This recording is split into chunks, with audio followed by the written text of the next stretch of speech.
Okay, good evening to all of you. तो जो last lecture था उसमें हम लोगों ने Wheatstone network and Wheatstone metre bridge ये दोनों कंसेप्ट देखे थे। ठीक है। यस। व्हीटस्टोन मीटर ब्रिज में हम लोग क्या बोलते हैं कि वहाँ पे एक स्लॉट में हम लोग नॉन रेजिस्टेंस एक्स लगाते हैं और एक स्लॉट में नॉन रेजिस्टेंस हार लगाते हैं और उसको हम लोग बैलेंस करते हैं against okay length of wire. यानी हम लोगों ने यहाँ पे एक 100 सेंटीमीटर की वायर ली है जो आप ये देख सकते हो, और यहाँ पे हम लोग एक पॉइंट लेते हैं with the help of a jockey. Okay, जो आपको बेसिक कनेक्शन देता है। ओके, जो हम लोग ब्रिज बोलते हैं, जहाँ पे हम लोग गैल्वेनोमीटर को कनेक्ट करते हैं। ठीक है, और नल डिफ्लेक्शन हमको जहाँ पे मिलता है। ठीक है। यस। तो बेसिकली हम लोग क्या करते हैं, यहाँ पे जो लेंथ ऑफ वायर है वो दो पार्ट में डिवाइड हो जाता है, एडी एंड डीबी। ठीक है। एक काम करते हैं, Wheatstone network, Wheatstone metre bridge, और आज जो भी इसके एप्लीकेशन हो गए, ठीक है, उनके डायग्राम्स मैं क्या करूंगा, साइड बाय साइड रिप्रेजेंट करूंगा और आप लोगों को समझाऊंगा। यानी आपके जो पहले के भी कंसेप्ट है वो थोड़े और कॉन्क्रीट हो जाएंगे, और जो आगे हम लोग आज सीखने वाले हैं ओके वो भी आपको क्या हो जाएगा, और ज़्यादा अच्छे से समझ में आएगा। ठीक है। सॉरी। तो सबसे पहले बेसिक व्हीटस्टोन नेटवर्क क्या है। ओके, तो हम लोग बोलते हैं व्हीटस्टोन नेटवर्क यानी क्या है। आपके आपके माइंड में पहला बात ये आना चाहिए, व्हीटस्टोन नेटवर्क यानी it is four resistances which are connected in the form of quadrilateral. इसका मतलब क्या, तो आपने सबसे पहले क्या करना है, एक क्वाड्रिलेटरल बना लेना है और उसके जो चार साइड्स है वहां पे आप इस तरह से चार रेजिस्टेंस दिखा दोगे।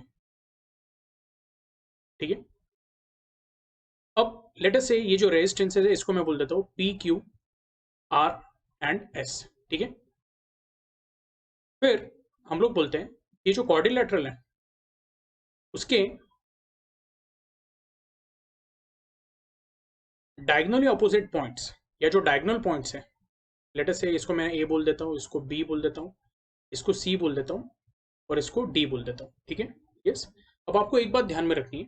ओके, ये हम लोग पहले भी डिस्कस करना चाहिए था लेकिन ये पॉइंट मैं आज आपको बता रहा हूँ। ये जो हमारा ए बी सी डी है उसमें दो डायगनल्स है, एक ए सी है और एक बी डी है।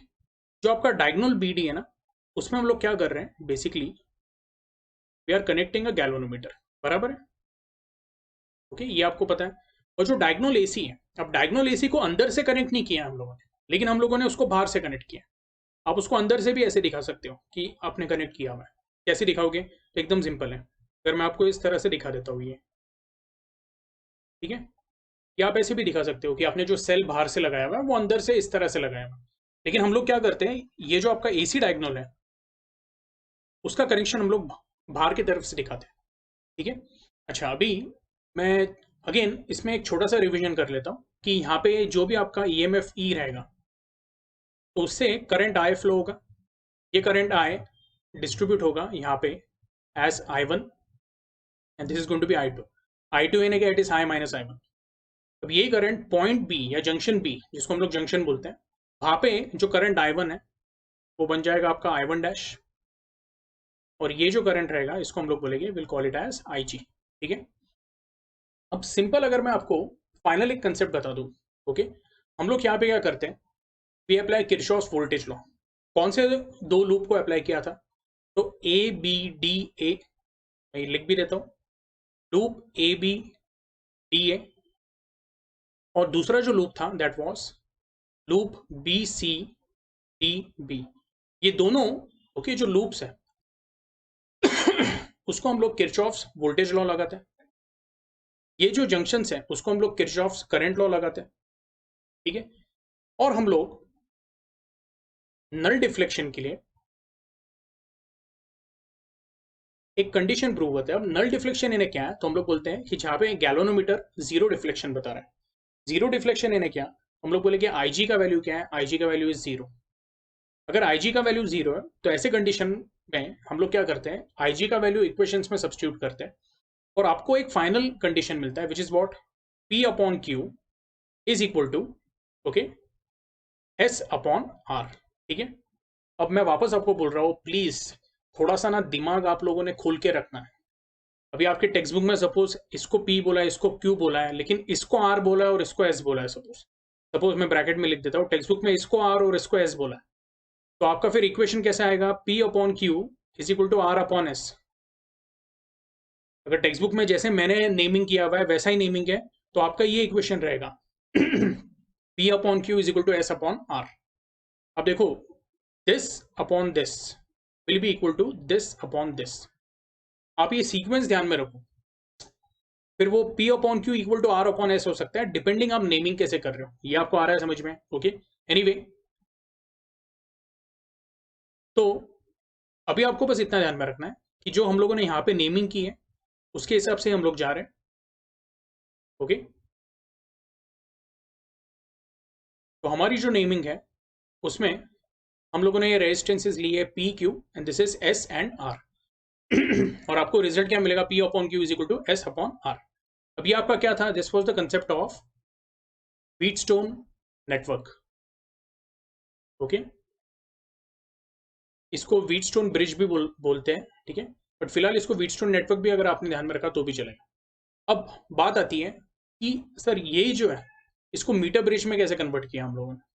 तो इसका जो प्रैक्टिकल एप्लीकेशन है, ओके, या फिर आप ऐसे बोल सकते हैं कि व्हीटस्टोन नेटवर्क या व्हीटस्टोन ब्रिज को प्रैक्टिकली जब हम लोग अप्लाई करते हैं तो हम लोग क्या यूज करते हैं? We use a metre bridge.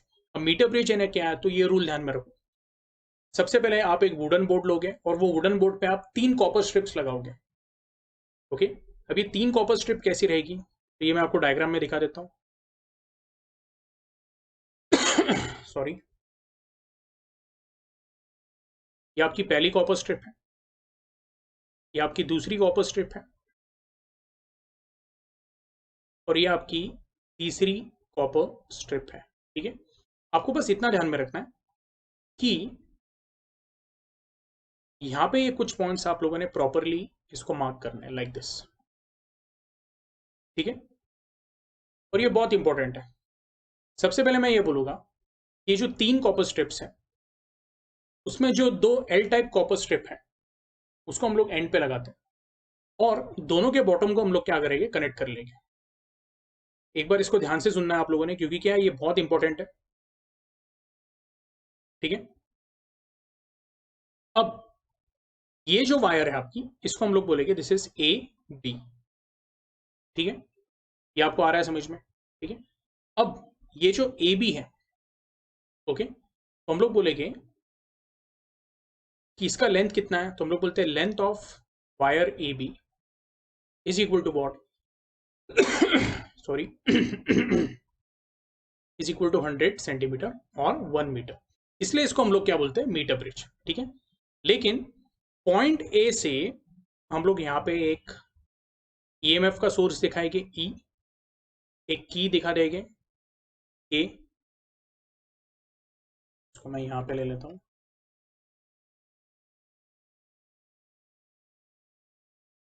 और यहाँ पे हम लोग एक रियोस्टाट लेंगे जिसको हम लोग पोटेंशियल डिवाइडर भी बोल सकते हैं, और बी को इस तरह से कनेक्ट करेंगे। रियोस्टेट का काम क्या है? आप जैसे अगर रेजिस्टेंस वेरी करोगे तो हम लोग बोलेंगे कि रेजिस्टेंस वेरी करने के बाद, ओके, जो करंट आई का वैल्यू उसको भी हम लोग क्या कर सकते हैं? ओके, कंट्रोल कर सकते हैं। करंट आई का वैल्यू क्यों कंट्रोल करना है? तो जो पॉइंट ए एंड बी है उसके बीच में की जो वायर है वो थिन एंड यूनिफॉर्म है, हमें उसमें से एक्सेस करंट पास नहीं करना है। ज्यादा करंट अगर पास किया ना तो वायर बर्न हो सकती है, और उसका जो इंटरनल हम लोग बोलेंगे यूनिफॉर्मिटी है वो खराब हो सकता है, जिसकी वजह से उसका रेजिस्टेंस क्या होगा? वैरी होगा। यहाँ तक क्लियर है? ठीक है, अभी हम लोग क्या बोलेंगे, ये जो 2 पॉइंट्स हैं इसके बीच में हम लोग क्या करते हैं? अननोन रेजिस्टेंस एक्स लगाते हैं, और ये जो 2 पॉइंट्स हैं इनके बीच में हम लोग क्या करते हैं? नोन रेजिस्टेंस आर लगाते हैं। ठीक है, और हम लोग बोलेंगे कि ये जो है ना, ये पॉइंट, ओके, ये पॉइंट को हम लोग सी बोल देते हैं। ओके, अब पॉइंट सी से हम लोग एक वायर लेते हैं जिसका एक एंड गैल्वेनोमीटर को कनेक्टेड है, और जो गैल्वेनोमीटर का जो दूसरा एंड है वो जॉकी को कनेक्टेड है, लाइक दिस।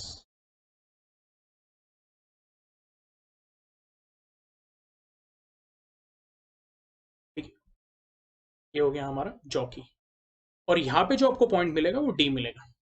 अभी आप बोलोगे सर ये दोनों डायग्राम को कैसे कंपेयर करेंगे, तो बहुत सिंपल है। देखो, यहाँ पे ए से बी बोला हुआ है मैंने, ओके, आप इसको ए से सी ले सकते हो। चाहिए तो मैं ये डायग्राम को थोड़ा सा एडिट कर लेता हूँ, क्योंकि मैं आपको अभी कंपैरिजन में बता रहा हूँ। ये हमारा व्हीटस्टोन मीटर ब्रिज है और एक जगह पे व्हीटस्टोन नेटवर्क है। तो मैं आपको ऐसे बता देता हूँ, चलो, कि point A and point B, या फिर एकदम सिंपल मैं बोलूंगा बी एंड डी के बीच में गैल्वेनोमीटर है, तो ये पॉइंट को मैं बी बोल देता हूँ। बी एंड ये पॉइंट जो डी है, अब जो डी है, पॉइंट डी जो है ना वो फिक्स नहीं है। पॉइंट डी का कैसा भी पोजीशन आ सकता है depending on what X and R. अगर आपको याद होगा तो एक्सपेरिमेंट कैसा है कि हम लोग ये पूरे कनेक्शंस कर देते हैं, और आपको मैंने याद होगा, आपको ये बोला था मैंने कि जो जॉकी है वो हम लोग वायर ए बी के ओके अलग अलग पॉइंट्स पे टच करते हैं, और ये कब तक टच करते रहेंगे कि एक पर्टिकुलर पॉइंट पे हमें क्या मिलेगा, नल डिफ्लेक्शन मिलेगा। अब ये पॉइंट कहाँ पे भी हो सकता है, लेकिन हमारा प्रेफरेंस क्या रहेगा, it should be between 1/3 of the wire okay and 2/3 of the wire, यानी 1/3 और 2/3 हिस्से के बीच में ये पॉइंट निकलना चाहिए। तो 1/3 of a wire, 1/3 of 100 centimetre is nothing but 33 centimetre, approximately 34 ले लो, and 2/3 of wire is what 66 या 67 सेंटीमीटर। तो ये 34 एंड 67 सेंटीमीटर के बीच में आना चाहिए ओके। कुछ बुक्स में ऐसा दिया है 30 एंड 70 के बीच में आना चाहिए ओके। एनीवे, इसका कारण ये है कि जो बैलेंसिंग की कंडीशन है फिर वो प्रॉपर रहेगी। तो हम लोगों ने यहाँ पे क्या बताया, बी एंड डी के बीच में क्या है, गैल्वेनोमीटर है। बिल्कुल यहाँ पे भी वैसे ही है, बी एंड डी के बीच में गैल्वेनोमीटर। अब आपको ये समझना है ओके कि आपका पॉइंट ए एंड बी के बीच में क्या है, रेजिस्टेंस पी है। यहाँ पे भी पॉइंट ए एंड बी के बीच में क्या है, रेजिस्टेंस एक्स है। पॉइंट बी एंड ये वाला जो पॉइंट है सी, उसके बीच में क्या है, यहाँ पे बी एंड सी के बीच में रेजिस्टेंस क्यू है। यहाँ पे बी एंड सी के बीच में क्या है, रेजिस्टेंस आर है। अब यहाँ पे आर का मतलब क्या है, आर का मतलब है नॉन रेजिस्टेंस। तो अब ये वाले आर और इससे कंफ्यूज नहीं होना है, ये दोनों आर अलग अलग हैं, ये तो हम लोगों ने सिंपली नेमिंग किया हुआ है ओके। मैं आपको बता देता हूँ एक्स का यहाँ पे क्या प्लेस है, एक्स का मतलब पी हो गया, आर का मतलब ये डायग्राम में क्या हो गया, क्यू हो गया, ठीक है। और फिर जो ये एडी है, तो ये जो वायर है ना एडी, उसका जो रेजिस्टेंस रहेगा वो एस रहेगा, और जो डीसी है उसका जो रेजिस्टेंस है वो यहाँ का आर रहेगा ओके। देखो, अगर आपको कंफ्यूजन नहीं चाहिए तो मैं यहाँ पे ना आरके बोल देता हूँ, आरके यानी क्या, नॉन रेजिस्टेंस, ठीक है। अभी तो आपको कंफ्यूजन नहीं होगा। तो एक पर्टिकुलर पॉइंट जब आप जॉकी का ए एंड सी के बीच में कनेक्ट टच करोगे तो वो पॉइंट पे आपको क्या मिलेगा, नल डिफ्लेक्शन मिलेगा। और नल डिफ्लेक्शन में एक बात ध्यान में रखना है, इसका मतलब क्या है कि एग्जैक्टली बैलेंस कंडीशन क्या हो गया है, हमें यहाँ पे मिल गया। इसका मतलब क्या, अगेन आपने सेम कंडीशन लेना है, P upon Q is equal to S upon R. लेकिन पी अपॉन क्यू के जगह पे क्या आ जाएगा, पी के जगह पे एक्स लेके, क्यू के जगह पे आर के लेके, आर के यानी क्या, non resistance okay.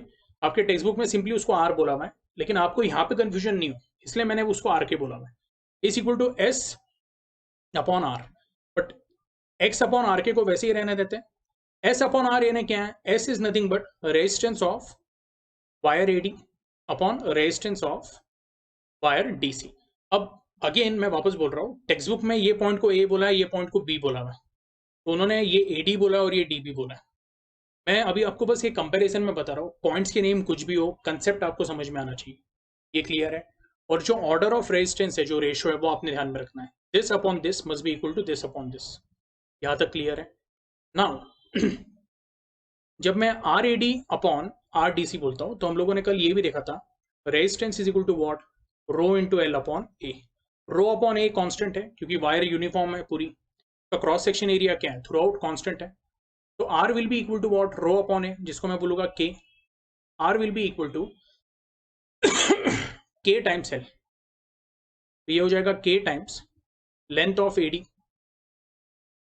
Upon K times length of DC. K cancel हो जाएगा, इसको आप एल एक्स भी बोल सकते हो और इसको एल वाई भी बोल सकते हो, या L1 अपॉन L2 भी बोल सकते हो, ठीक है। ये क्या था, this was the concept of metre bridge. यहाँ तक क्लियर है, ठीक है। अब थोड़ा ध्यान से सुनना है कि जो मीटर ब्रिज है उसमें एरर कम करने के लिए ओके क्या क्या पॉसिबिलिटीज है, या फिर हम लोग बोलते हैं कि जो सोर्सेज ऑफ एरर्स है पहले वो क्या है वो समझना है, और फिर ये एरर्स को कैसे कम करना है वो हमें पहले सीखना है ओके। तो जो मीटर ब्रिज का एक्सपेरिमेंट है कल हम लोगों ने इसको डिस्कस किया था, ओके, और ये एक न्यूमेरिकल भी लिया था। ओके, सॉरी, आज थोड़ा मेरा गला बैठा हुआ है। तो what are the sources of errors या सोर्स ऑफ एरर्स? ओके, पहला, the cross section of the wire may not be uniform. जो हम वायर यूज कर रहे हो ना, सपोज वो वायर जो है, खा तो भी उसका क्रॉस सेक्शन थोड़ा सा ज्यादा हो गया, थोड़ा सा कम हो गया, अनइवन है, तो ऐसे केस में क्या होगा, हम लोग बोलेंगे कि जो रेजिस्टेंस रहेगा, the resistance of the wire will not be proportional to the length of the wire. ये आपको आ रहा है समझ में? अगर आपको याद होगा तो हम लोगों ने क्या लिखा है, R is equal to rho into L upon A. Rho upon A constant है। क्या एज्यूम किया था हम लोगों ने, क्रॉस सेक्शन एरिया क्या है, कॉन्स्टेंट है। लेकिन अगर वो क्रॉस सेक्शन एरिया कॉन्स्टेंट नहीं है, ओके, यूनिफॉर्म नहीं वायर, तो वहां पे देर आर चांसेस कि हम लोग बोलेंगे कि रेजिस्टेंस भी जो है, ओके, वो एक्यूरेट नहीं आएगा हमारा। Okay, next one, the ends of the wire are soldered to the metallic strip where the contact resistance is developed, which is not taken into account. अब ends of the wire are soldered. Soldered का मतलब क्या है? तो मैं बोलता हूँ soldering is a metal joining process. या जो thin filaments होते हैं या जो wires रहते हैं, उसको जब हम लोग सर्किट में कनेक्ट करते हैं, तो जो प्रोसेस होता है, that process is called as what, soldering. भी आप बोलोगे सोल्डरिंग जो है, मैं आपको एक सिंपल एग्जांपल देता हूँ। अगर आप लोगों ने मोबाइल रिपेयरिंग के शॉप देखे रहेंगे, वहाँ पे उनके हाथ में एक इंस्ट्रूमेंट होता है, ओके, और वो जो उसका जो ये रहता है ना प्रोसेसर, उसको टच करते हैं अलग पॉइंट पे, आपको कभी कभी दिखेगा वो धुआं भी निकल रहा है वहां से थोड़ा सा। वो जो प्रोसेस होता है, that is called as what, soldering. जैसे वेल्डिंग प्रोसेस होता है ना मेटल जॉइनिंग का, वैसे ही एक प्रोसेस होता है सोल्डरिंग। हम लोग बोलते हैं कि ये जो एंड्स ऑफ द वायर है, जैसे आपका ये एंड हो गया A and this is C, है ना, एक अलग कलर यूज कर लेता हूँ। लेट अस से मैं रेड कलर यूज कर रहा हूँ।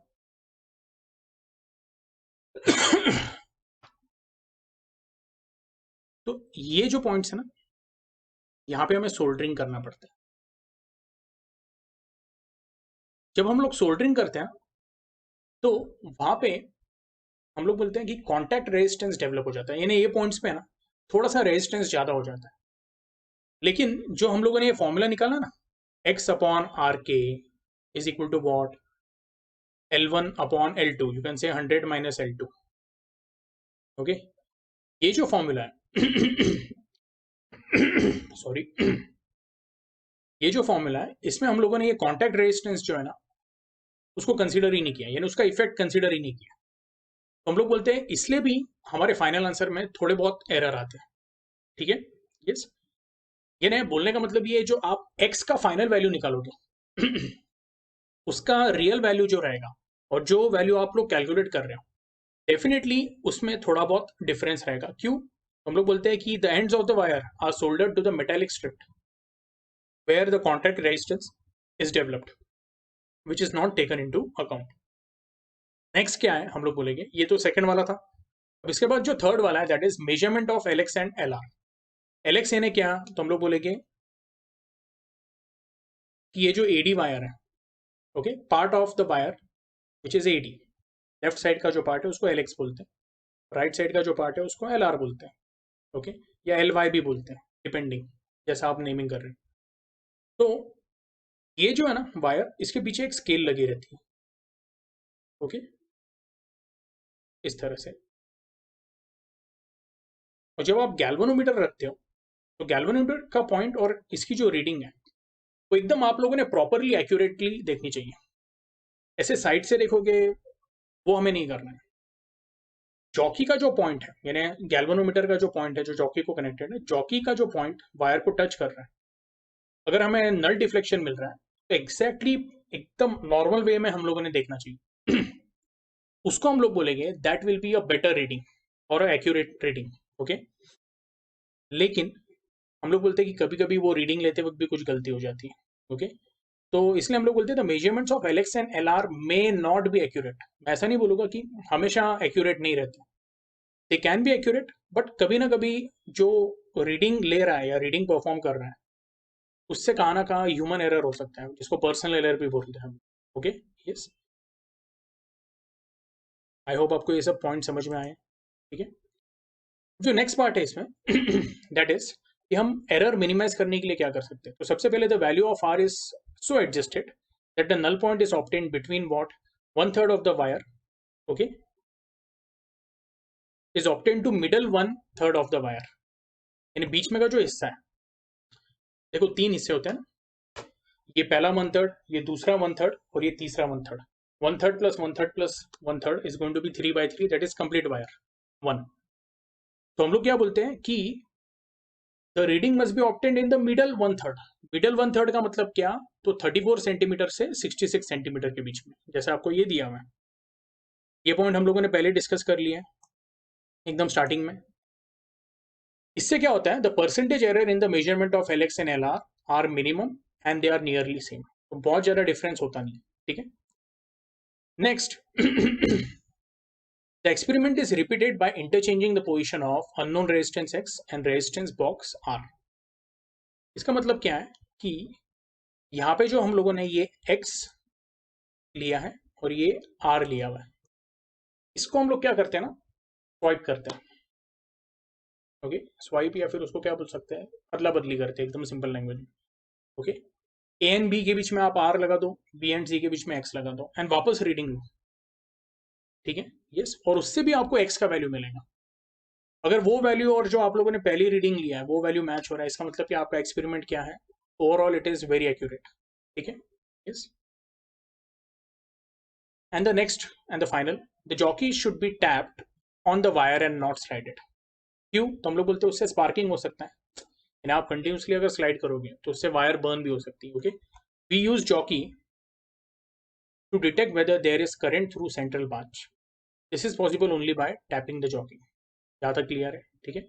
अब इसके बाद इसके एप्लीकेशन देख लेते हैं। The Wheatstone bridge is used for measuring values of very low resistance precisely. Wheatstone bridge से आप छोटे से छोटा रेजिस्टेंस जो है वो काफी एक्यूरेटली मेजर कर सकते हो, ठीक है। Second, we can also measure quantities such as galvanometer resistance, capacitance, inductance and impedance using Wheatstone bridge. अब कैपेसिटेंस, इंडक्टेंस एंड इम्पीडेंस ये सब क्या है, तो ये हम लोग एक टॉपिक है इलेक्ट्रोमैग्नेटिक इंडक्शन, उसमें सीखेंगे। इलेक्ट्रोस्टैटिक्स में हम लोगों ने सीखा है कैपेसिटर, ओके। आपको एक बात ध्यान में रखना है, कैपेसिटर भी ओवरऑल रेजिस्टेंस में हम लोग बोलते हैं कि जैसे रेजिस्टेंस ऑफ वायर निकालते हैं हम लोग, तो वायर जिस तरह से, okay, it actually you can say it provides opposition to the flow of current, उसी तरह से कैपेसिटेंस भी जो है, okay, it actually provides what, opposition to the flow of current, but that is not called as capacitance, that is called as capacitive reactance, okay, yes. लेकिन वो किस में करता है, तो हम लोग बोलते हैं इन एसी, अल्टरनेटिंग करंट। ये हम लोग आगे के टॉपिक्स में देखने वाले, ठीक है। तो हम लोग बोलते हैं कि वो जो कैपेसिटिव रिएक्टेंस है, उसी तरह से एक और रिएक्टेंस होता है जिसको बोलते हैं इंडक्टिव रिएक्टेंस। तो कैपेसिटिव रिएक्टेंस, इंडक्टिव रिएक्टेंस और जो हमारा नॉर्मल रेजिस्टेंस रहता है, ये तीनों मिलके एक प्रॉपर्टी होती है जिसको बोलते हैं इम्पीडेंस। क्या बोलते हैं, इम्पीडेंस। देखो यहाँ पे दिया हुआ है दिस वन, ओके। तो अभी के लिए बस ये वर्ड्स ध्यान में रखो कि अगले आगे के जो अपकमिंग टॉपिक्स हैं उसमें आप लोग ये डिटेल में सीखेंगे। तो we can also measure the quantities such as galvanometer resistance, ये तो पता है आपको रेजिस्टेंस ऑफ गैल्वेनोमीटर। गैल्वेनोमीटर क्या है, इट इज अ डिवाइस, और जो भी डिवाइस रहेगा उसमें से करंट पास होगा, उसका खुद का भी कुछ रेजिस्टेंस होगा। कैपेसिटेंस भी आपको पता है। इंडक्टेंस क्या है, ये भी हम लोग आगे के टॉपिक में सीखने वाले, ठीक है, ओके। तो ये जितने भी प्रॉपर्टीज है you can actually measure using what, a Wheatstone bridge या व्हीटस्टोन मीटर ब्रिज, ठीक है। Wheatstone bridge, along with operational amplifier, is used to measure parameters like temperature, strain, etc. कैसे, तो ये एप्लीकेशंस में हम लोग देखने वाले हैं, okay. It is used for strain measurement also. बहुत इंटरेस्टिंग है, जब हम लोग इसको सीखेंगे ना आपको समझ में आएगा, ठीक है। अब ये पहला वाला है, एक तरह का एप्लीकेशन ही है। Kelvin methods, Kelvin's method to determine the resistance of galvanometer G using a metre bridge, ठीक है। अब मैं क्या करता हूं ना, पहले तो कुछ पार्ट जो है ना उसको क्लियर कर देता हूं, ओके।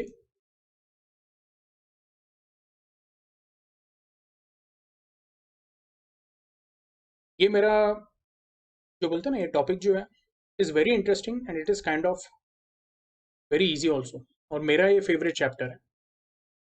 क्यों फेवरेट है, तो इसको मैं बताता हूँ कि इसके जो, जब मैं कॉलेज में था तो इसके जो प्रैक्टिकल्स थे ये कंपेरेटिवली मुझे सबसे ईजी लगे।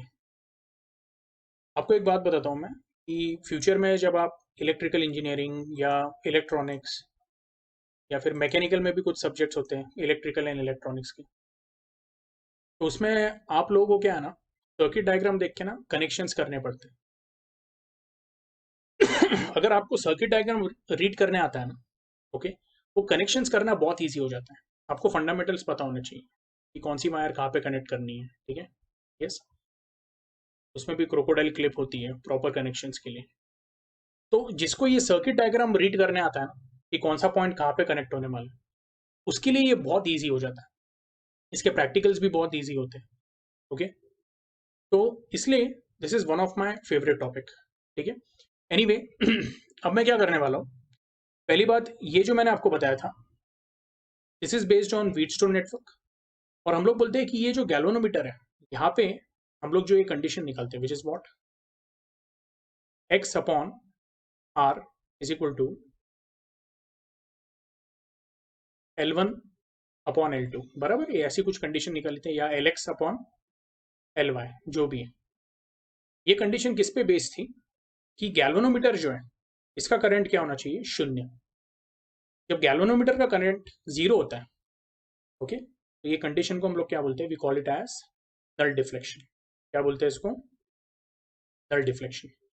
अब आपको मैं केल्विन्स मेथड के बारे में डिस्कस करके बताऊंगा, what exactly is Kelvin's method. तो वो समझाने के लिए सबसे पहले हम लोग ये सेम डायग्राम है, मैं ये रिपीट करता हूँ, ओके।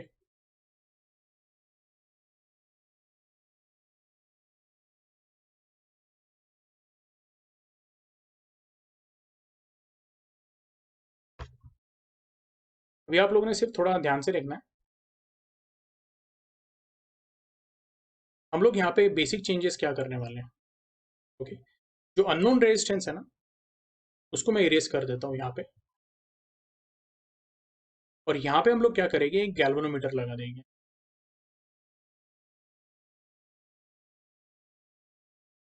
ठीक है। और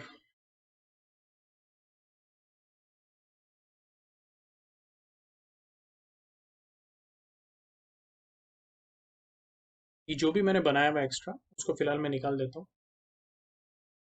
देखो, केल्विन्स मेथड में क्या है ना, जो बीच का गैल्वेनोमीटर है वो भी हम लोग निकाल देते हैं, ओके, प्रॉपरली निकाल देते हैं।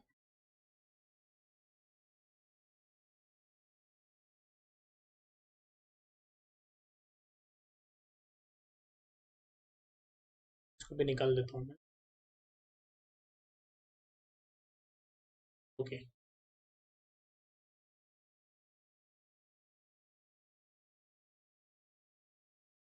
ओके, सब लोगों ने अभी ध्यान देना कि सबसे पहले क्या क्या रहने वाला है, ओके। हम लोग बोलेंगे ये जो लेंथ ऑफ वायर है ना वो वैसी रहेगी, ये जो 100 सेंटीमीटर की वायर है, it is not going to change, इसको इसी तरह से हम लोग रखेंगे, ठीक है।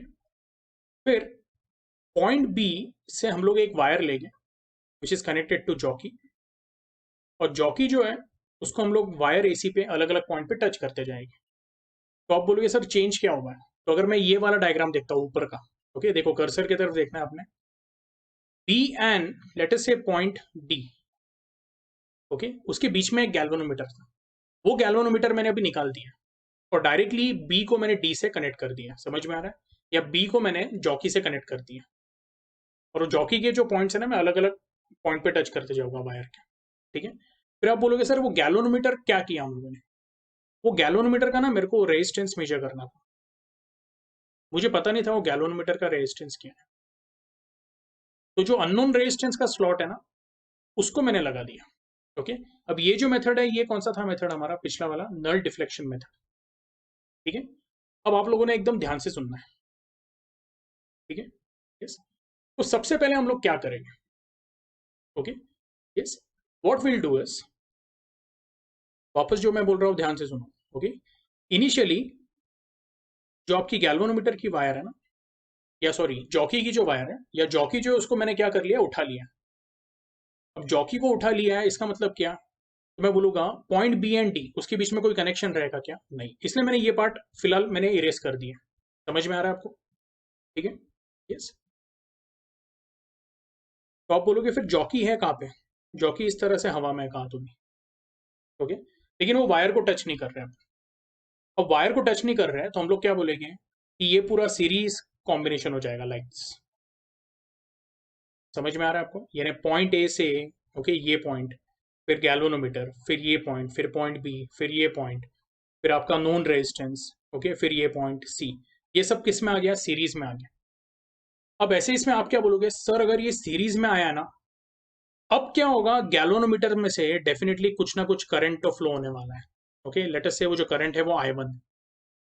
क्योंकि देखो हम लोगों ने क्या बोला था, ये जो करंट I है, ओके, ये यहाँ पे आके स्प्लिट हो जाएगा as I1 and this is going to be what? I2। याद है आपको? ओके, देखो यहाँ पे नहीं गया, ये देखो, ये आपका जो करंट I है वो स्प्लिट हो रहा है एज I1 एंड I2। तो इधर से क्या होने वाला है कि करंट I1 फ्लो होगा गैल्वेनोमीटर, और जब करंट I1 फ्लो होगा ना, तो गैल्वेनोमीटर जीरो डिफ्लेक्शन से कुछ तो भी डिफ्लेक्शन दिखाएगा, जो भी I1 का वैल्यू है। लेट अस से वो 10 एम्पियर दिखा रहा है। क्या दिखा रहा है? 10 एम्पियर। ओके, तो initially when jockey is not touched to the wire AC, when the jockey is not touched to the wire AC, okay, ऐसे केस में हम लोग क्या बोलेंगे? yes, galvanometer is showing some reading which is what I1, let us say वो जो है reading जो है it is 10 एम्पियर, 10 एम्पियर की रीडिंग दिखा रहा है। ठीक है, अभी when jockey is not touched, इसका मतलब क्या? IBD ने क्या? करंट फ्लोइंग थ्रू या current flowing from B to D, उसका वैल्यू क्या रहेगा? 0। IBD का मतलब क्या रहेगा? 0, क्योंकि बी एंड डी को कनेक्टेड ही नहीं है। ओके, यस, यानी आप बोलोगे सर ये तो इसके वजह से हुआ IG इक्वल टू 0। बिल्कुल, ठीक है, यानी यहाँ पे भी IBD क्या है? It is equal to 0।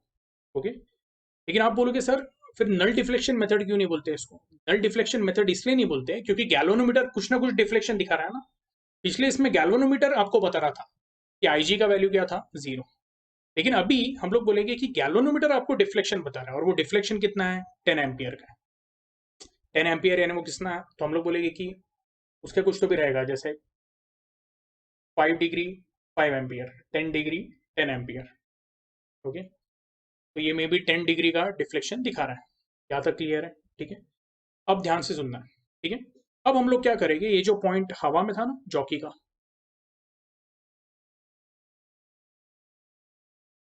Okay, ये पॉइंट को मैं क्या करूंगा ना, रैंडमली अलग अलग इस पे टच करते जाऊंगा, यानी वायर AC पे अलग अलग पॉइंट पे टच करते जाऊंगा।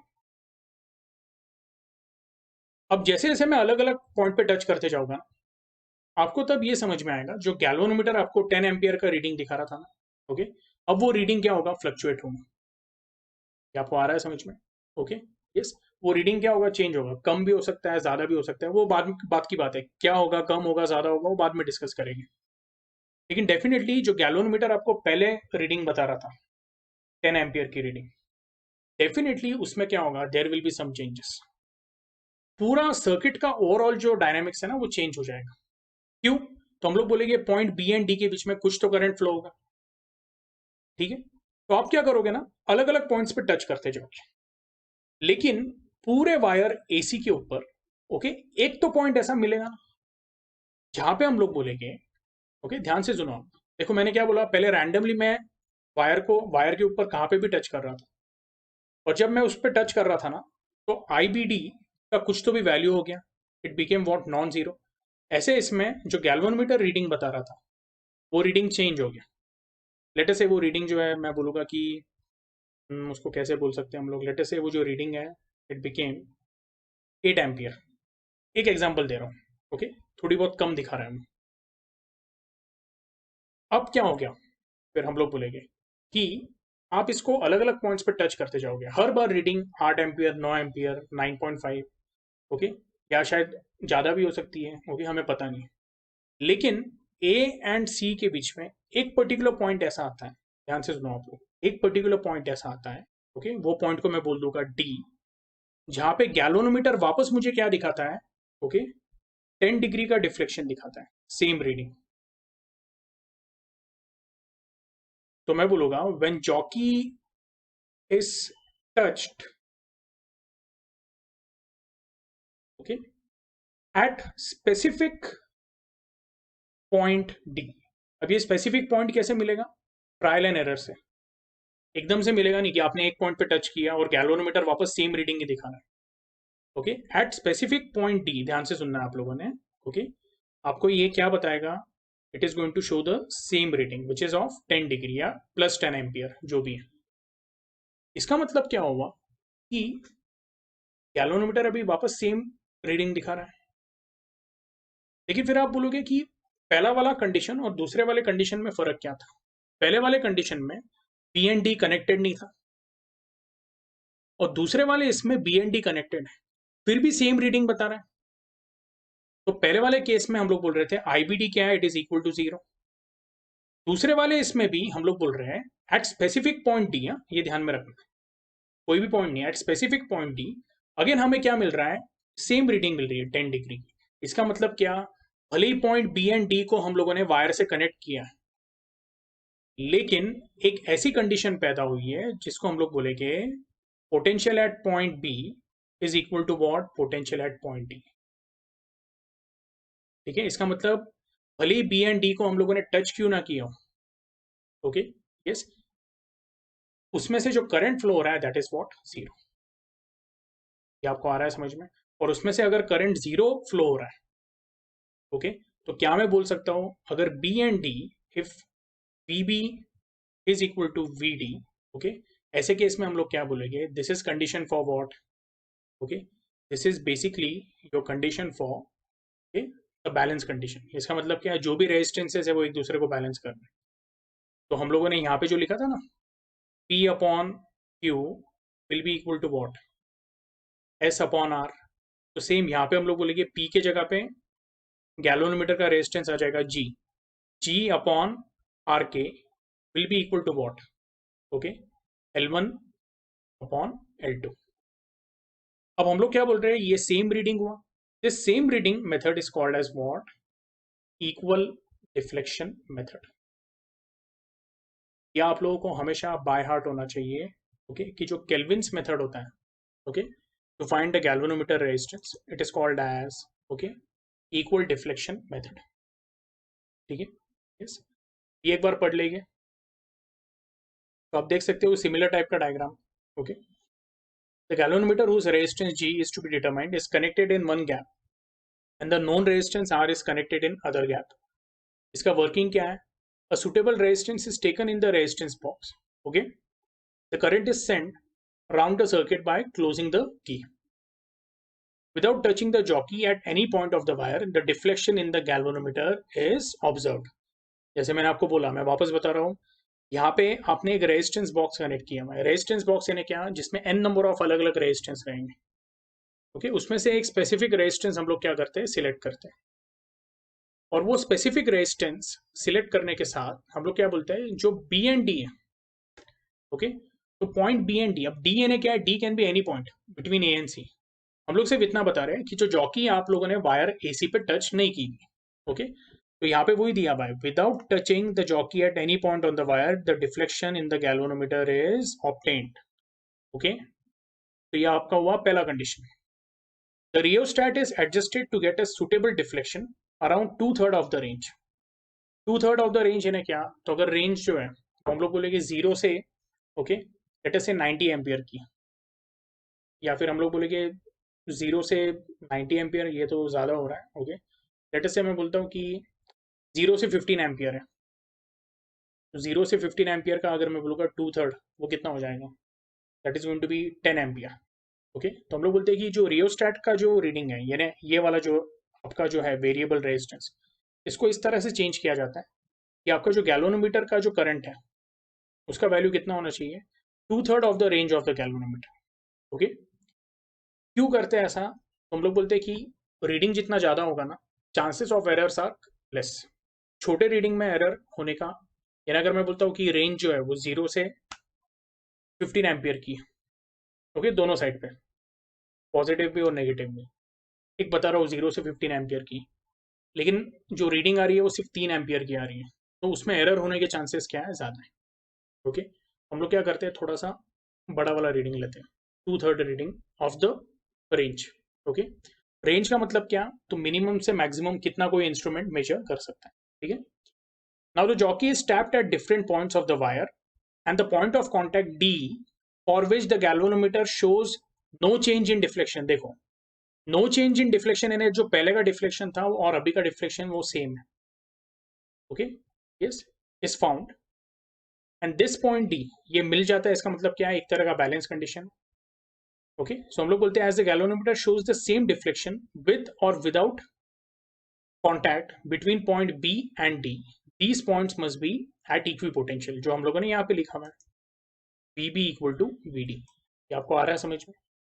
ओके, इसलिए मैं आप लोगों को अलग से सॉल्व करके बताया मैं, और टेक्स्ट बुक से भी मैं आपको वो चीज़ रीड करके बता रहा हूँ, यानी आप लोगों को कुछ डाउट नहीं रहेगा। और प्लीज़ मैं आपको बोल रहा हूँ, जब मैं ये सब बता रहा हूँ ना, इसके नोट्स आप क्या करो, अच्छे से लिखो। ओके, यस, खुद के नोट्स बनाना प्लीज़ चालू करो, आपको बहुत हेल्प करेगा सब्जेक्ट में। The length of bridge wire between the point D and the left and of the wire is measured. Let LG be the length of the segment of wire opposite to the galvanometer and LR be the length of the wire opposite to the resistance box. Okay, तो ये जैसे हम लोगों ने बोला था G upon R is equal to RAD upon RDC, ये तो आपको पता है। Okay, RAD upon RDC is nothing but LG upon LR, ये वाला equation, X upon R is equal to L1 upon L2। Okay, या फिर हम लोगों ने यहाँ पे लिखा है G upon known resistance RK is equal to L1 upon L2। Okay, and this is nothing but L1 की जगह पे उन्होंने LG बोला हुआ। ओके, अपॉन जो LR है that is what 100 minus LG। Okay, yes, so basically you get a formula capital G is equal to what, LG upon 100 minus LG into R. Using this formula the unknown resistance of the galvanometer can be calculated. Okay, ये था आपका एक तरह का पहला application of what, तो metre bridge या Wheatstone metre bridge भी आप बोल सकते हैं। ठीक है, यस, तो अभी व्हीटस्टोन नेटवर्क का जो अगला एप्लीकेशन है that is called as post office box. Okay, ये देख लेते हैं हम लोग। A post office box, okay, PO box is a practical form of Wheatstone bridge as shown in the figure. Okay, it consists of three arms P, Q and R. The resistance in these arms are adjustable. Okay, the two ratio arms P and Q contain resistance of 10, 100 and 1000 ohm each. Okay, the third arm R contains resistances from 1 ohm to 5000 ohm. The unknown resistance X forms the fourth resistance.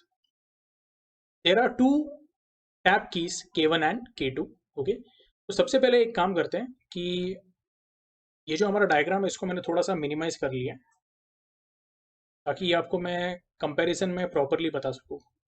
Okay, आप ये देख सकते हो side by side है, जो A and B है। Okay, तो A and B के बीच में, ओके, ये जो रेजिस्टेंस है वो P है। ओके, देखो इट कंसिस्ट ऑफ 3 आर्म्स, यहाँ पे भी देखो आप A एंड B है, ये दिख रहा है आपको, A एंड B के बीच में क्या है, रेजिस्टेंस P है। देखो मेरे पास ये बेस्ट ऑप्शन है कि कंपैरिजन में आपको मैं बताऊं। ओके, फिलहाल आपने ये समझना है कि ये जो पूरा पीओ बॉक्स है उसमें हम लोग बोलते हैं बेसिकली 3 इंपॉर्टेंट आर्म्स है। एक्चुअल 4 आर्म्स रहते हैं, लेकिन ये जो 3 आर्म्स है, okay, that is part of what, PO box. पहला वाला जो आर्म है आप ऐसे बोल सकते हो ये कनेक्टेड है, अंदर से एक कंडक्टिंग वायर है। ओके, जो ये आर्म पी को क्या करके रख रही है, कनेक्ट करके रख रही है, जैसे आप ये देख पा रहे हो यहाँ पे। ओके, इसको मैं, ओके, जैसे आप यहाँ पे देखोगे this is your point A and this is your point B. Okay,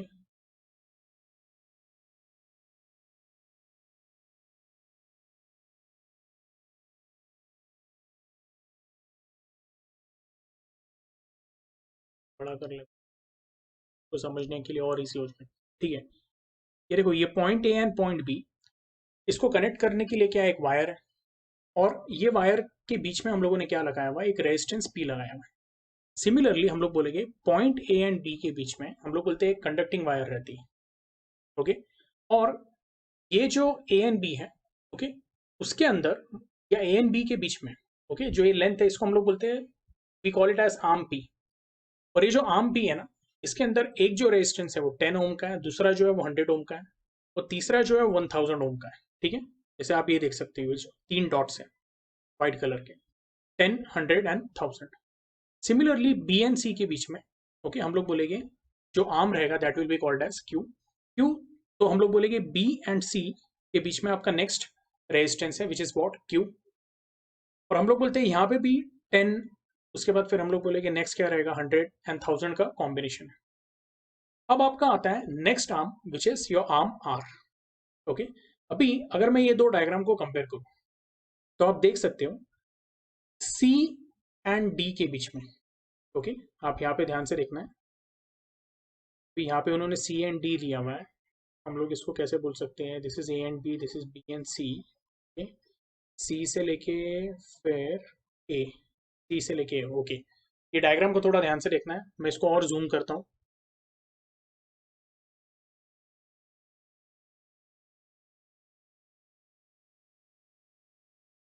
वापस मैं बोल रहा हूँ, ध्यान से देखो, पॉइंट ए एंड बी के बीच में क्या है, रेजिस्टेंस पी है, ये एग्री कर रहे हो आप लोग। बी एंड सी के बीच में क्या है, रेजिस्टेंस क्यू है। ओके, अब एकदम ध्यान से सुनना है, सी से लेके ए के बीच में हम लोग बोलते हैं there is a EMF source E. थोड़ा अच्छे से बनाता हूँ मैं,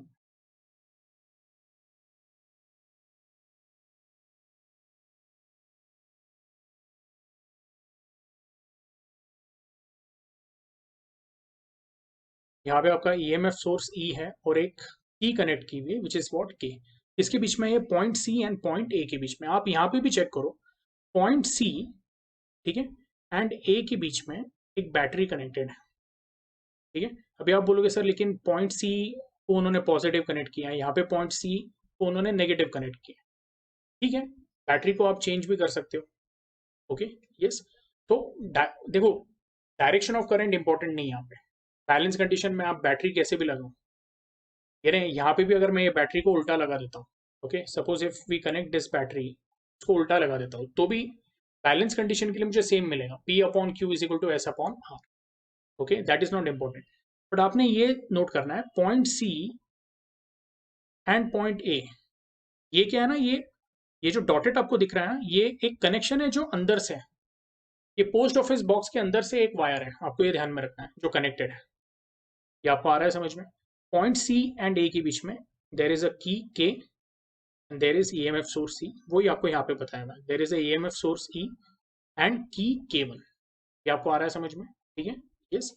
और फिर हम लोग अभी पॉइंट बी की तरफ देखेंगे, तो यहाँ पे जो पॉइंट बी है और आपका ये जो पॉइंट है D, okay, point B and point D के बीच में क्या है, गैल्वेनोमीटर। यहाँ पे भी चेक करो, point B and point D के बीच में क्या है, देयर इज अ गैल्वेनोमीटर।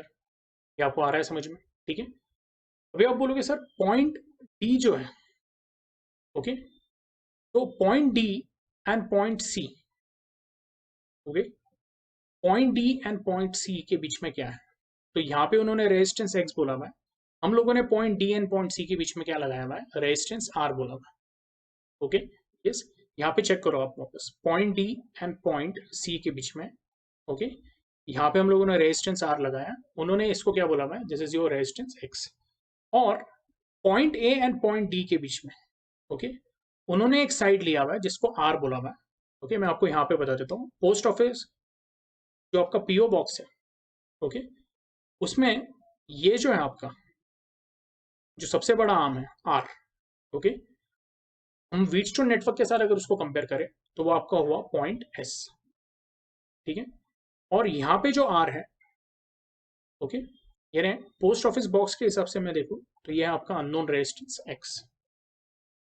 यहाँ तक क्लियर है, ये कंपैरिजन आपको आया समझ में। मेरा बोलने का मतलब ये है कि पोस्ट ऑफिस बॉक्स जो है, पीओ बॉक्स जो है, that is exactly as what Wheatstone network, सिर्फ उसका कंस्ट्रक्शन ऐसा है कि आपको वो थोड़ा कॉम्प्लेक्स लग रहा है। ये क्लियर है, कंपैरिजन समझ में आया आपको दोनों का, ठीक है, यस। अभी मैं क्या करता हूँ, फिलहाल ये पार्ट को मैं मिनिमाइज कर देता हूँ, हम लोग अभी डायरेक्टली इसमें से रीड करेंगे। जो थर्ड आर्म है R, okay, third arm R contains resistances from 1 ohm to 5000 ohm. Okay, the unknown resistance x forms the fourth resistance. जो आपको रेजिस्टेंस का वैल्यू निकालना है, ओके, वो आपका चौथा वाला रेजिस्टेंस रहेगा, डी एंड सी के बीच में कनेक्टेड। हम लोगों ने यहाँ पे डी एंड सी के बीच में क्या कनेक्ट किया था, आर। तो आप बोलोगे सर फिर यहाँ पे जो हमारा एक्स है, ओके, यस, तो वो क्या है, अननोन रेजिस्टेंस, बराबर है।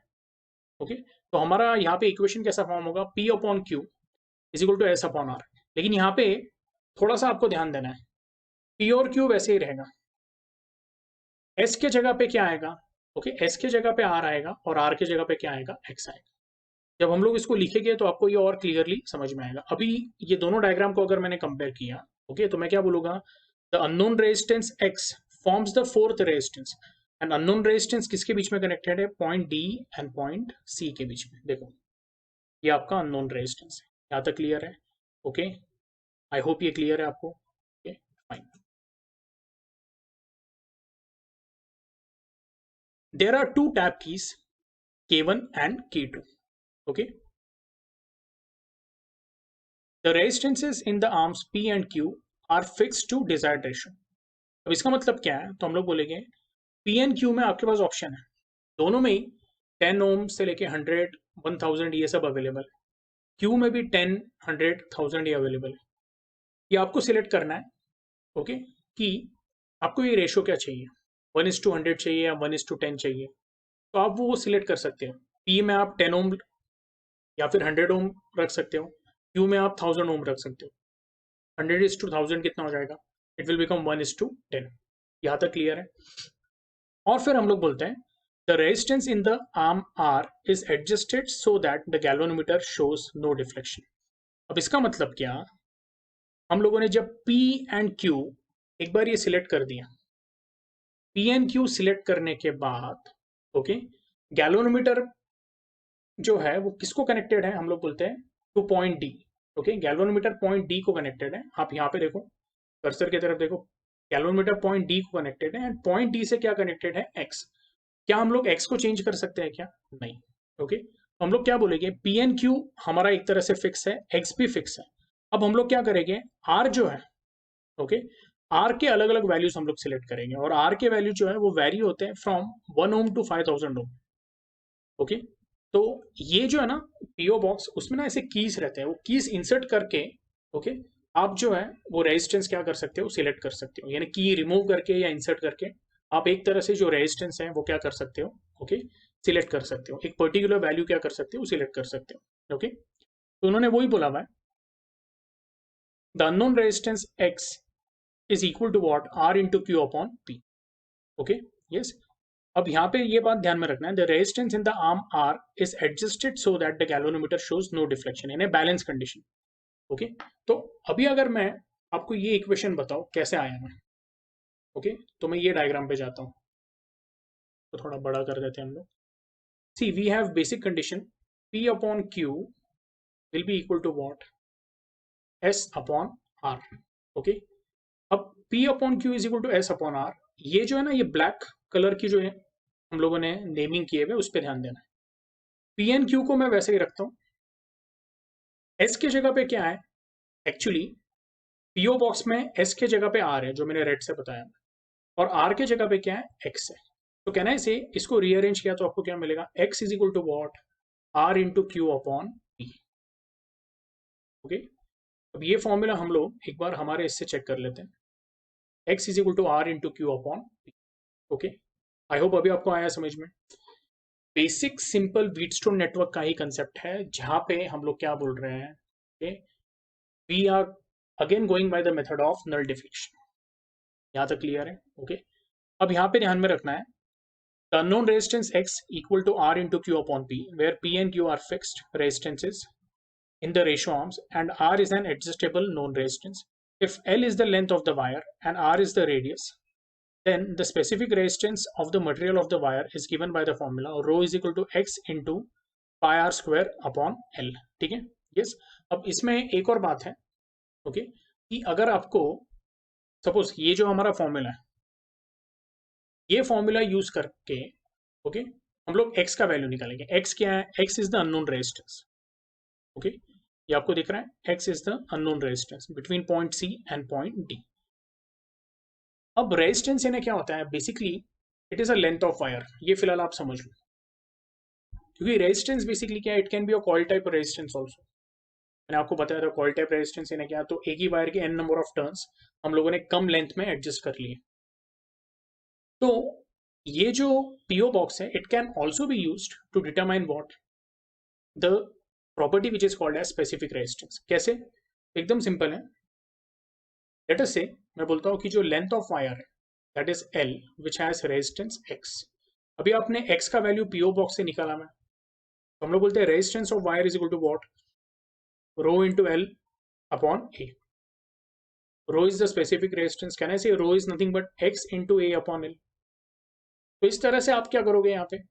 ओके, इस तरह से बेसिकली हम लोग बोलेंगे कि पीओ बॉक्स में से आप पहले X का वैल्यू निकाल लोगे, फिर क्रॉस सेक्शन एरिया आप मेजर कर सकते हो। कैसे? तो डायमीटर ऑफ वायर आपने मेजर करना है।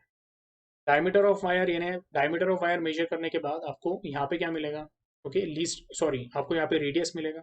रेडियस से फिर आप पायर स्क्वायर का फॉर्मूला डालोगे, तो आपको ये इक्वेशन इस तरह से मिलेगा, this will B x into pier square upon L। And L यानी क्या? Length of the wire. Okay, length of the wire between these two points, between you can से point D and point C। उससे आप specific resistance भी निकाल सकते हो। तो ये पीओ बॉक्स का एक एप्लीकेशन है जहाँ पे आप unknown resistance as well as specific resistance of a wire निकाल सकते हो। ठीक है, यस। तो अभी आई होप आपको ये पोस्ट ऑफिस बॉक्स अच्छे से समझ में आया है। ठीक है, यस। अब जो अगला वाला एप्लीकेशन है व्हीटस्टोन ब्रिज का, that is Wheatstone bridge for strain measurement. ठीक है, अब बेसिकली इसमें क्या यूज होता है, तो हम लोग बोलते हैं ओके, एक यू कैन से कंपोनेंट यूज होता है जिसको बोलते हैं स्ट्रेन गेज। अब what exactly is strain gauge? तो ये बात आपने समझना है। स्ट्रेन गेज एक ऐसा एलिमेंट है, ओके, या फिर आप ऐसे बोल सकते हो एक छोटा सा डिवाइस है जिसके ऊपर अगर आप ओके प्रेशर अप्लाई करते हो, प्रेशर अप्लाई किया तो वो वहाँ पे एक तरह का कॉम्प्रेसिव स्ट्रेस होगा, या फिर अगर आप उसको टेंशन को सब्जेक्ट करते हो तो उसके अंदर टेंसाइल स्ट्रेस होगा। जो भी स्ट्रेस हो, ओके, जब आप उसको स्ट्रेस अप्लाई करते हो तो उसकी एक प्रॉपर्टी चेंज होती है।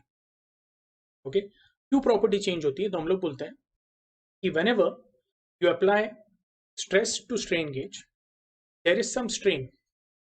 ओके, और वो स्ट्रेन के साथ क्या होता है, जो गेज है उसका डायमेंशन चेंज होता है। स्ट्रेन इन क्या है? तो हम लोग बोलते हैं change in dimension upon original dimension.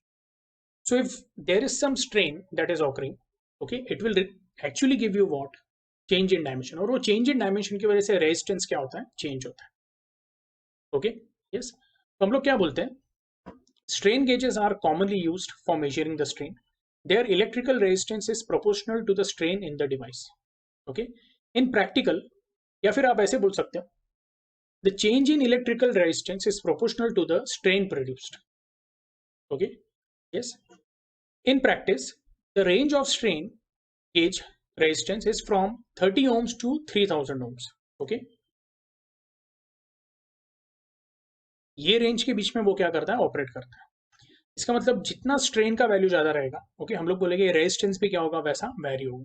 ठीक है, for a given strain the resistance change may be only fraction of the full range.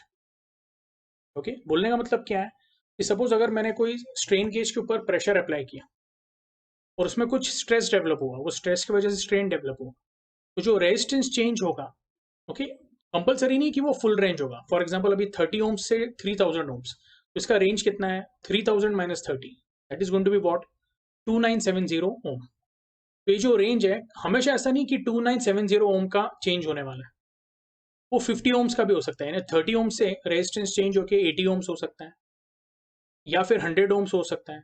तो अगर 100 ओम हुआ तो जो चेंज इन रेजिस्टेंस है वो कितना होगा? 70 ओम। इट डिपेंड्स ऑन वॉट, कि आप कितना स्ट्रेस डाल रहे हो, जिसकी वजह से कितना स्ट्रेन डेवलप हो रहा है। Okay, yes. Therefore, to measure a small resistance change with high accuracy, Wheatstone bridge configuration is used. Okay? या फिर आप ऐसे बोल सकते हैं Wheatstone नेटवर्क का जो बेसिक कनेक्शन है वो हम लोग यूज करते हैं। The figure shows below the Wheatstone bridge where the unknown resistance is replaced with a strain gauge. Okay? Yes. अभी आप जैसे ये वाला डायग्राम देखोगे, ओके, तो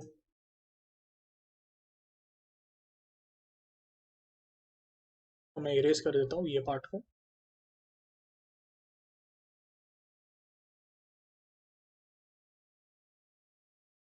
हम लोग बोलते हैं कि ये आपका इक्वेशन है, P upon Q is equal to what, S upon R. ये जो P है ना, उसको आप वहां पे स्ट्रेन गेज लगा सकते हो, ओके। तो स्ट्रेन गेज का जो रेजिस्टेंस रहेगा, लेटर से उसको मैं एच जी बोल देता हूँ। तो H G upon Q is equal to S upon R, ठीक है। अब मैं ये डायग्राम में चेंज नहीं कर रहा हूँ, मैंने बस आपको एक बैलेंसिंग का कंडीशन बताया मैं, ठीक है। और ये बहुत सिंपल है।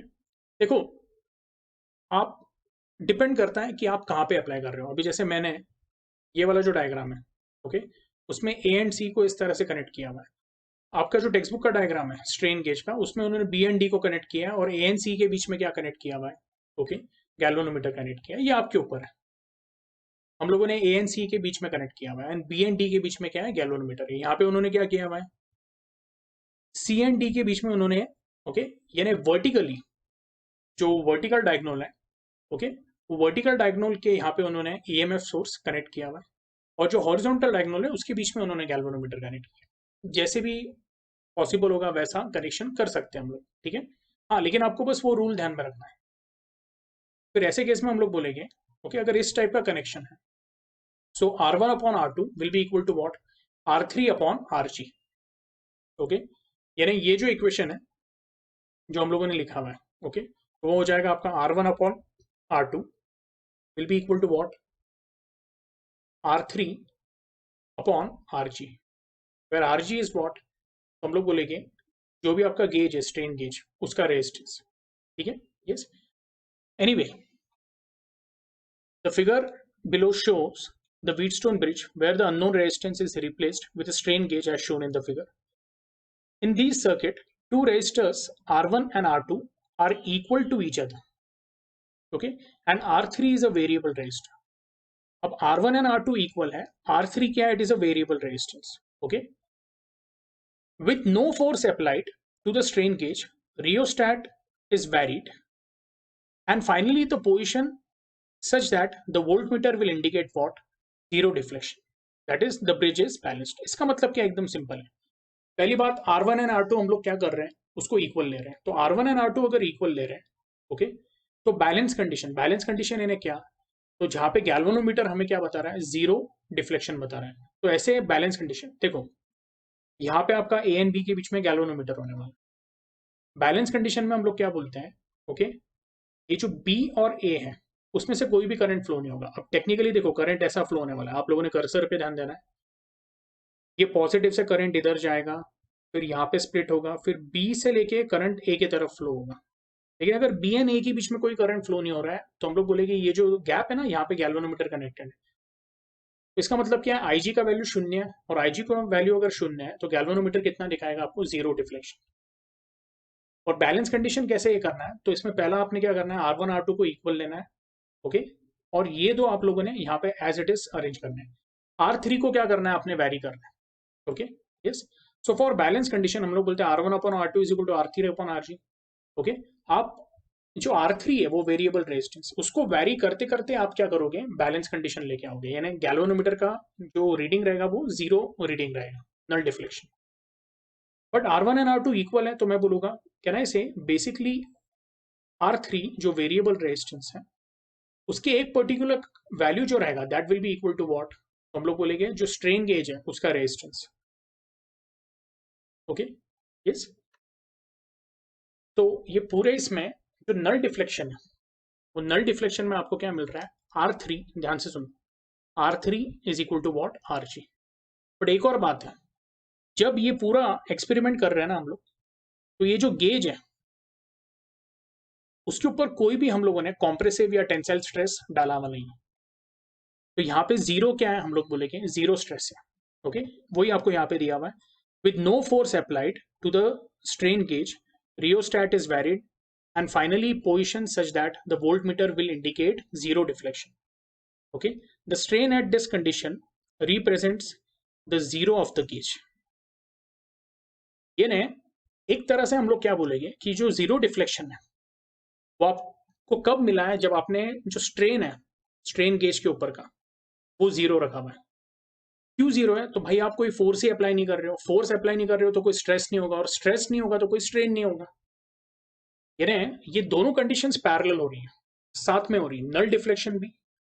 और नल डिफ्लेक्शन किसके अगेंस्ट मिल रहा है आपको? आप बोलोगे सर हमने R3 एडजस्ट किया है, बिल्कुल सही है, लेकिन R3 एडजस्ट करने के साथ आपको एक और बात ध्यान में रखना है, वो जो एडजस्टेड वैल्यू है उसके साथ जो स्ट्रेन है, स्ट्रेन का भी वैल्यू कितना है? इट इज जीरो, क्योंकि आपने कोई भी फोर्स अप्लाई नहीं किया स्ट्रेन गेज पे। ठीक है, अब क्या होगा, हम लोग बोलेंगे कि हम लोग R1 R2 का वैल्यू सेम रखने वाले हैं। R3 जो वेरिएबल रेजिस्टेंस है उसका भी वैल्यू अभी चेंज नहीं करना है। जो स्टार्टिंग ऑफ द एक्सपेरिमेंट में हम लोगों ने ओके वैल्यू रखा था R3 का, जो सिलेक्ट किया था नल डिफ्लेक्शन किया, R3 का वैल्यू वैसे ही कांस्टेंट रखना है। और फिर आप क्या करोगे अभी? Okay yes, if the strain gauge is either stretched or compressed then the resistance changes, this causes the unbalancing of the bridge. इसका मतलब क्या है? तो अभी आप कोई ना कोई स्ट्रेस अप्लाई करोगे गेज के ऊपर, जिसकी वजह से there will be change in dimension, and when there is change in dimension RG का वैल्यू क्या होगा? चेंज होगा। इसका मतलब क्या है? R3 upon RG okay will not be equal to R1 upon R2। और अगर ये इक्वल नहीं है तो हम लोगों को जो गैल्वेनोमीटर है आपका ओके वो आपको जीरो डिफ्लेक्शन नहीं दिखाएगा, लेकिन कुछ तो भी डिफ्लेक्शन दिखाएगा। और वो जो कुछ तो भी डिफ्लेक्शन है ना, उसको हम लोग क्या करते हैं? We convert it into the value of strain. हम लोग बोलेंगे the deflection observed is directly proportional to strain. जितना ज्यादा स्ट्रेन होगा उतना ज्यादा डिफ्लेक्शन होगा। तो एक तरह से हम लोग बोलते हैं कि जो गैल्वेनोमीटर है ना ओके उसका कैलिब्रेशन हम लोग ओके एम्पियर में नहीं करेंगे।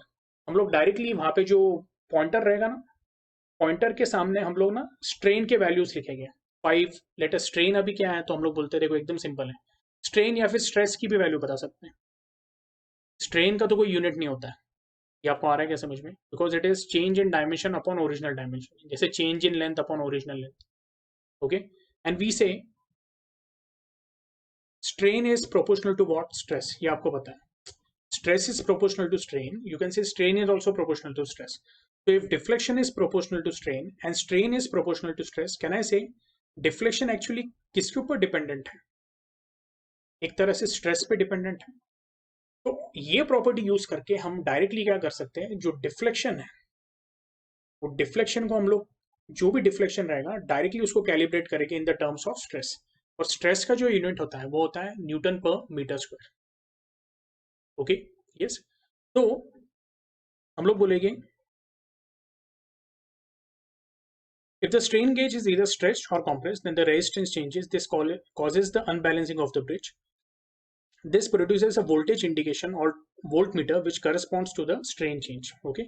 अभी आप इसको जो गैल्वेनोमीटर है बेसिकली ओके यस उसको भी डायरेक्टली कैलिब्रेट कर सकते हैं। यहाँ पे उन्होंने क्या बोला हुआ है? This produces a voltage indication on voltmeter which corresponds to the strain change. If strain applied on the gauge is more, then voltage difference across the meter terminals is more. यानी जो हम लोग बोलते हैं ना बैलेंसिंग के जो ये दो पॉइंट है P एंड A ओके, तो उसके बीच में उन लोगों ने सपोज गैल्वेनोमीटर नहीं कनेक्ट करके क्या लगाया हुआ है? वोल्ट मीटर लगाया है, यानी करंट की जगह पे वोल्टेज मेजर कर रहे हैं, एक ही बात है। ओके एट दी एंड हम लोग उसको किस में कन्वर्ट करेंगे? Will convert it into what? Stress और strain. Okay yes, if strain applied on the strain gauge is more, voltage difference across the meter is more. Voltage difference ज्यादा रहा, इसका मतलब क्या? डिफ्लेक्शन ज्यादा रहेगा।